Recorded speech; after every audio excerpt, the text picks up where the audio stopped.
Shikues të nderuar, ju përshëndes, jemi në minutat e ditarit informativ në RTSH Gjirokastra, ku ndër të tjera sot do të keni mundësinë të ndiqni.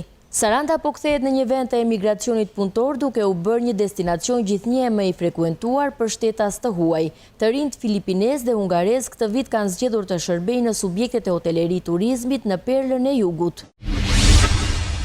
Agjencia Kombëtare e Mbrojtjes Civile prej ditës së mërkurë ka nisur stërvitjen rajonale për mbrojtjen civile me fokus reagimi ndaj zjarreve në pyje gjatë vitit të 2025. Zhvillimi i turizmit po sjell edhe punësimin e shumë të rinjve në Gjirokastër. Vetëm në 5 muaj zyra rajonale e punës ka ndërmjetësuar punësimin e 130 të rinjve në këtë sektor. Këngët dhe vallet folklorike të zonave etnografike i qarkut Gjirokastër u sollën sot nga fëmijët e të rinj, të cilët u bën pjesë e eventit Iso e brezave në odat e polifonisë. Ishin grupe të organizuara në rang shkolla që me performancat e tyre na treguan se kanë arritur të trashëgojnë nga të parët motivet më të bukura të folkut dhe traditave tona. Ju njohim tani më gjerësisht. Drejtorët e përgjithshëm të doganave nga Ballkani Perëndimor dhe Bashkimi Evropian u mblodhën në Tiranë për të diskutuar mbi partneritetin doganor dhe integrimin rajonal. Në fokus të konferencës ishin lehtësimi i tregëtisë, siguria kufitare dhe përmirësimin e administratave doganore.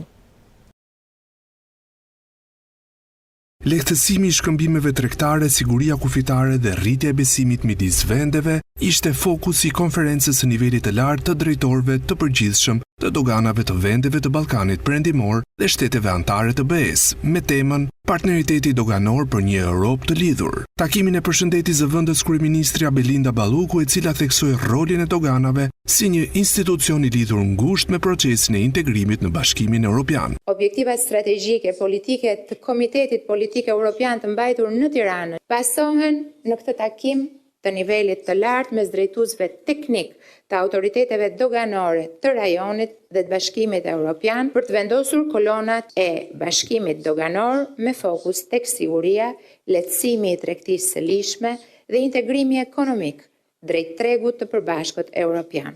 Ministri i Financave Petrit Malaj u ndal tek prioritetet që ka administrata doganore, veçanërisht në kontekstin e planit të rritjes për Ballkanin Perëndimor. Në prioritetet tona është dhe avancimi i korridoreve të gjelbër dhe të kaltër ndërmjet Ballkanit Perëndimor dhe BE-s për të mundësuar kalime më të shpejta dhe më të integruara në kufi.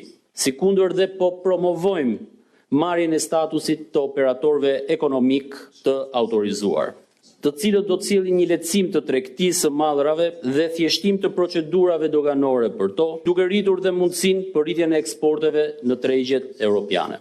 Takimi organizuar nga administrata doganore shqiptare në bashkëpunim me Agjencinë e Doganave dhe Monopoleve të Italisë, Sekretariatin e CEFTA-s dhe Sekretariatin e Përhershëm të Komunitetit të Transporteve.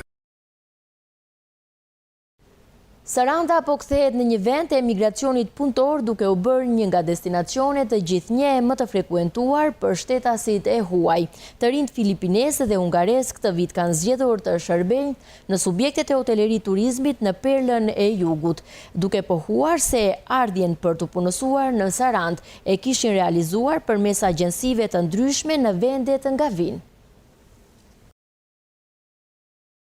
Të huaj që nuk vinë për turizëm në Sarandë, por për të shërbyer turistëve është dukuria e kësaj vere. Këtë qershor ky është një realitet i prekshëm në shumicën e bareve dhe restoranteve që operojnë në vijën e parë mbi shëtitoren e Sarandës. Ajo që të bie para në sy është përgjithsisht mosha e re të huajve të punësuar, ku dominojnë të ardhurit nga Filipine, vajza dhe djem fare të rinj. Working here in Saranda. Jam Dimos Guzhinjer, punoj këtu në Sarandë. Më pëlqen puna dhe njerëzit.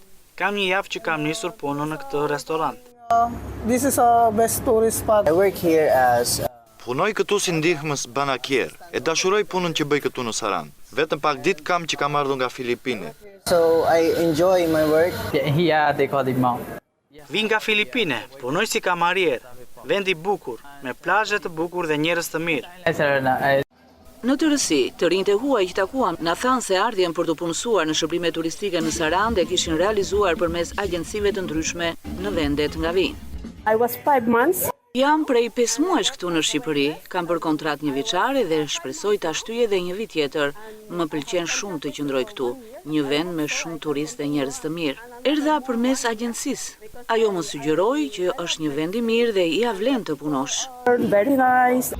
Këtë që tani është realiteti prekshëm me përfshirje të shtetasve të huaj si burime njerëzore në turizmin e Sarandës e paralajmëruan kohë më parë institucione lokale të specializuara për punësim si një zgjidhje alternative për të mbuluar mungesën dhe nevojën për stafe në shumicën e strukturave të shërbimit në Sarandë dhe Ksamil. Deri në muajin prill kishin aplikuar dhe ishin pranuar 800 shtetas të huaj për të punësuar në këtë treg. Agjencia Kombëtare e Mbrojtjes Civile prej ditës së mërkurë ka nisur stërvitjen rajonale për mbrojtjen civile me fokus reagimin ndaj zjarreve në pyje gjatë vitit 2025. Stërvitja po zhvillohet në nivel rajonal dhe po përfshit 2 prefektura, Gjirokastrën dhe Vlorën, së bashku me bashkitë përkatëse në këto zona. Agjencia Kombëtare e Mbrojtjes Civile me mbështetjen e Programit të Kombeve të Bashkuara për Zhvillim UNDP në kuadër të projektit RESEAL zhvilloi një stërvitje emergjente në shkallë të gjerë me temë reagimi ndaj zjarreve masive 2025.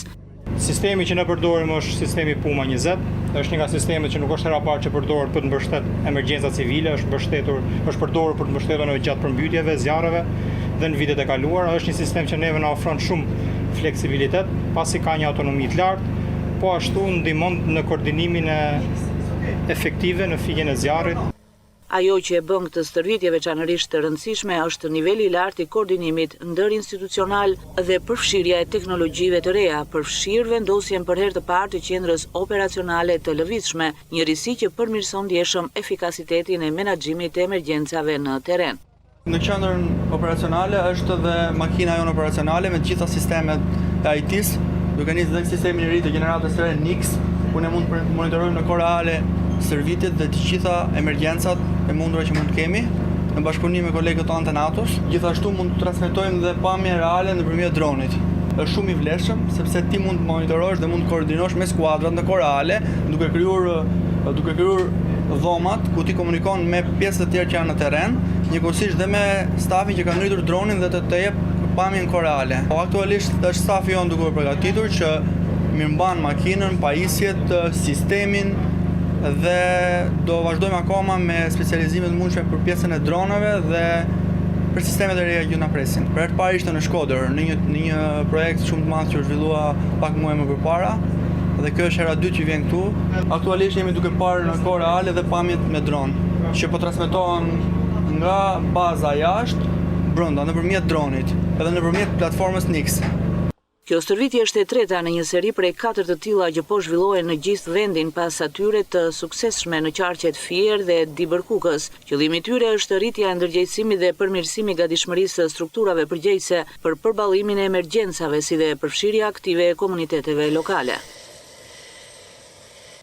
Zhvillimi i turizmit po sjell edhe punësimin e shumë të rinjve në Gjirokastër. Vetëm në 5 muaj, zyra rajonale e punës ka ndërmjetësuar punësimin e 130 të rinjve në këtë sektor. Aktualisht, pranë kësaj zyre janë të regjistruar rreth 500 punëkërkues.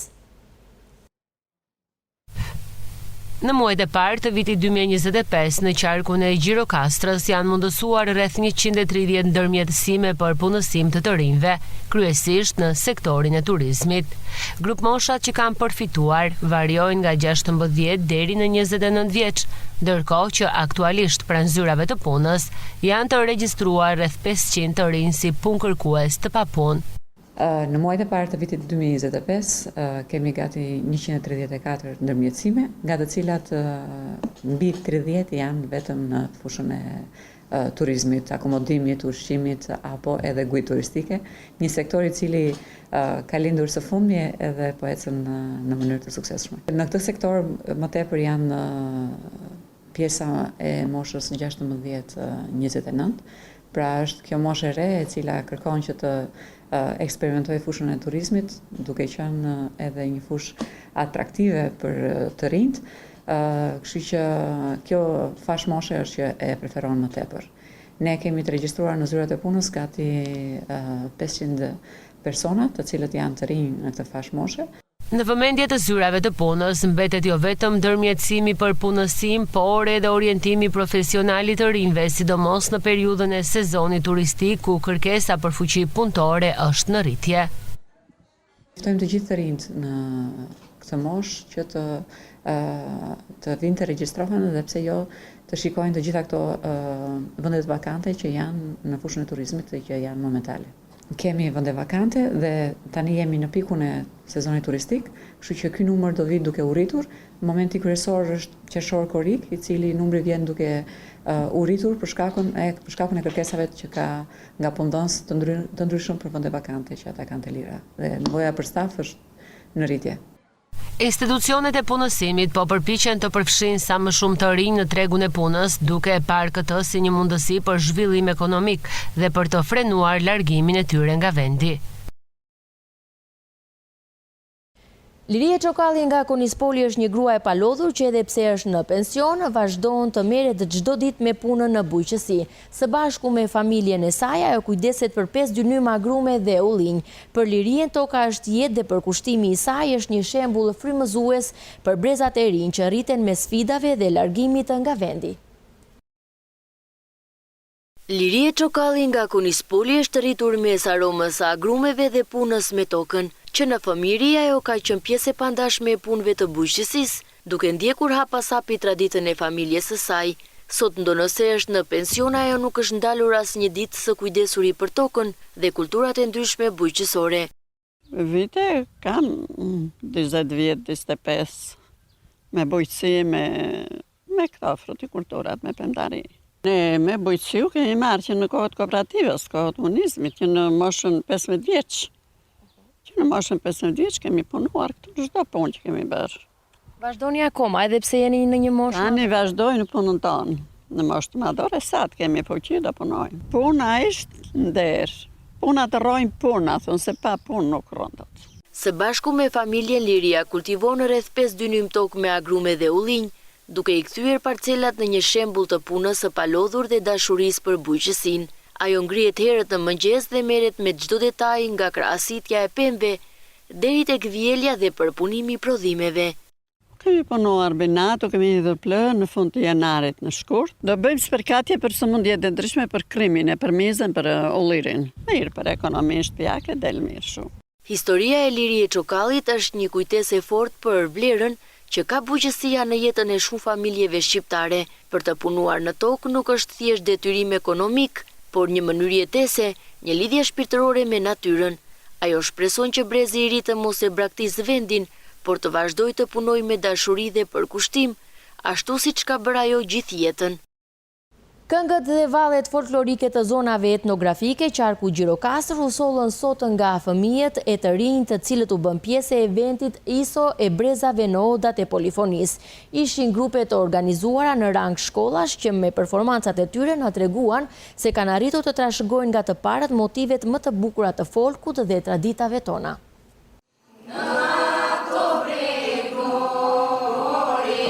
ISO e brezave në odat e polifonisë, eventi folklorik i zërave të rinj erdhi sot në edicionin e 4. Grupe popullor të organizuar në rang shkollash palosën këngët dhe vallet tradicionale të zonave prej nga vijnë. Përmes performancave, artistët e vegjël treguan se polifonia, kjo vlerë e madhe e folklorit shqiptar, ka marrë zemrat e tyre duke na siguruar vazhdimsinë e saj.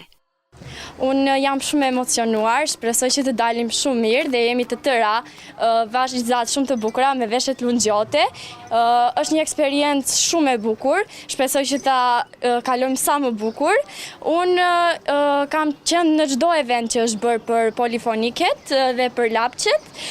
Ka qenë një ndjesi shumë e bukur dhe shumë emocionuese. Në vjet ne kemi qenë pjesë e festivalit këtu dhe kemi sjellë valle dhe këngë të bukura. Është bukur të trashëgojmë traditën tonë. Artistët e vegjël popullor punuan për të paraqitur denjësisht në drejtimin e mjeshtrave të polifonisë dhe folklorit.